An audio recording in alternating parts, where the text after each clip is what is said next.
Muslims regard Muhammad as the perfect role model for mankind, the ideal husband, father and politician, the epitome of honesty, wisdom and mercy. On the other hand, some extreme critics say he was an evil and barbaric manipulator. As one website says, Muhammad conceived his religion to satiate his lust for power, sex and money. He was a terrorist. What is the truth? The main source of information about Muhammad comes from hadith. I'll begin by relating traditions that support the Islamic belief. The Seerah of Ibn Ishaq tells us that even before Islam, Muhammad was known as As-Sadiq, the truthful, and Al-Amin, the trustworthy. Ibn Ishaq relates the incident where Muhammad was called upon by the tribes of Quraysh to solve a dispute between them. They were on the point of war over who would have the honor of replacing the black stone after the Kaaba had been rebuilt. He, Muhammad, said, "Give me a cloak," and when it was brought to him, he took the black stone and put it inside it, and said that each tribe should take hold of an end of the cloak, and they should lift it together. Muhammad then placed it in position, and thus shared the honor between the tribes and avoided war. Another well-known tradition, related in the Seerah, shows how even Muhammad's enemies testified to his good character and the powerful effect of the Quran. The Quraysh sent Utbah ibn Rabi'ah to offer him power and wealth to give up his mission, saying, "If what you want is money, we will gather for you out of our property, so that you may be the richest of us. If you want honor, we will make you our chief, so that no one can decide anything apart from you. If you want sovereignty, we will make you king." But the Prophet refused, and instead recited some verses from the Quran. Utbah was amazed, and returned to the Quraysh, saying he had heard words such as he had never heard before, which were neither poetry, spells, nor witchcraft.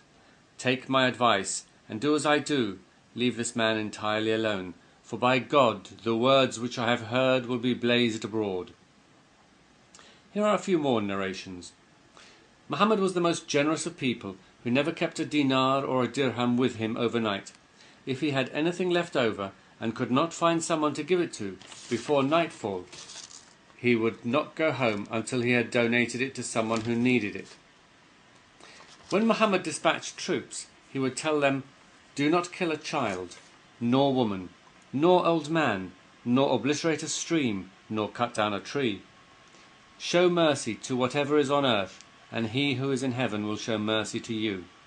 The strong man is not the one who is strong in wrestling, but the one who controls himself in anger. Visit the sick, feed the hungry, and free the captives. The believers who show the most perfect faith are those who have the best character, and the best of you are those who are best to their wives." This is just a selection of traditions that shows that Muhammad did do and say many good things. However, there are also many traditions that give a rather different picture. Let's go back to the Seerah of Ibn Ishaq that I started with, and look at the notorious incident of how Muhammad dealt with the tribe called the Banu Qurayza, members of which had sided with the Meccans during the Battle of the Trench. Ibn Ishaq said, "Then they surrendered, and the Prophet of God confined them in Medina, in the quarter of the daughter of Al-Harith, a woman from Banu Najjar. Then the Prophet of God went out to the market of Medina, which is still the market today, and dug trenches in it. Then he sent for them, and struck off their heads in those trenches, as they were brought out to him in batches.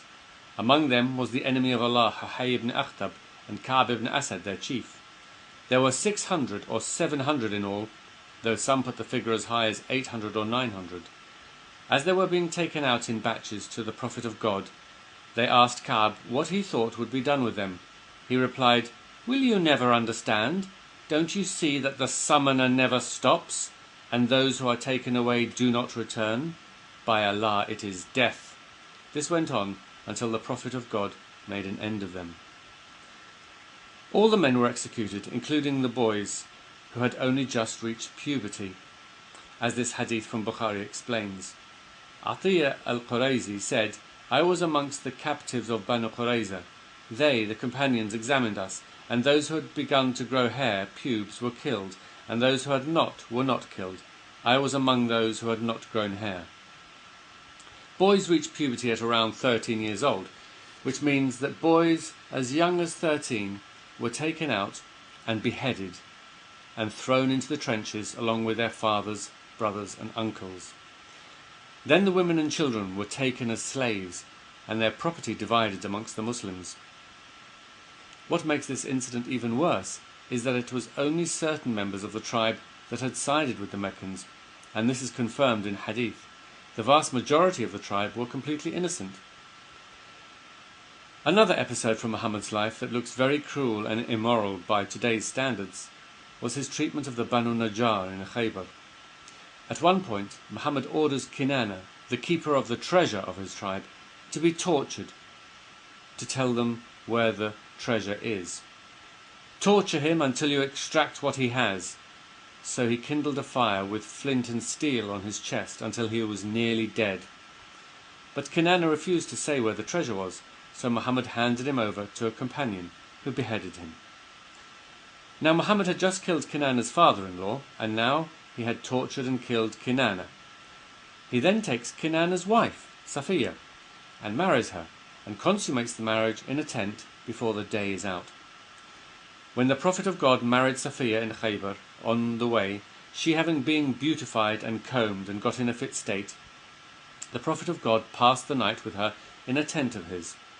Abu Ayyub passed the night girt with sword, guarding the Prophet of God, and going round the tent until the morning. The Prophet of God saw him there and asked what he meant by his action. He replied, "I was afraid for you with this woman, for you have killed her father, her husband and her people, and until recently she was in unbelief. So I was afraid for you on her account." Muhammad also ordered many of his enemies and critics to be killed.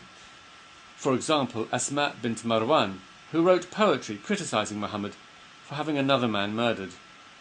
When the apostle heard what she had said, he said, "Who will rid me of Marwan's daughter?" Umayr ibn Adi al-Khatami, who was with him, heard him, and that very night he went to her house and killed her. But perhaps one of the worst examples that Muhammad set was marrying a 9-year-old girl when he was 55 years old. Aisha reported that Allah's apostle married me when I was 6 years old, and I was admitted to his house when I was 9 years old. There can surely not be any sane person today who would claim that this was a good example to imitate. Here are a few more hadith. He who leaves his religion, kill him. Allah's apostle said, "I have been ordered to fight people until they say La ilaha illallah Muhammad Rasulullah." Do not initiate the greeting of salam to a Jew or a Christian, and if you meet them in the street, push them to the narrowest part of it. It's clear that Muhammad's life contains good and bad examples. If Muslims are going to claim that he is the perfect role model for mankind, then they are going to have to ignore 50% of the hadith literature, whether it is the Seerah of Ibn Ishaq, the Sunan of Ibn Majah, or the Sahih of Bukhari, because the good and bad hadiths are pretty evenly spread over the various collections.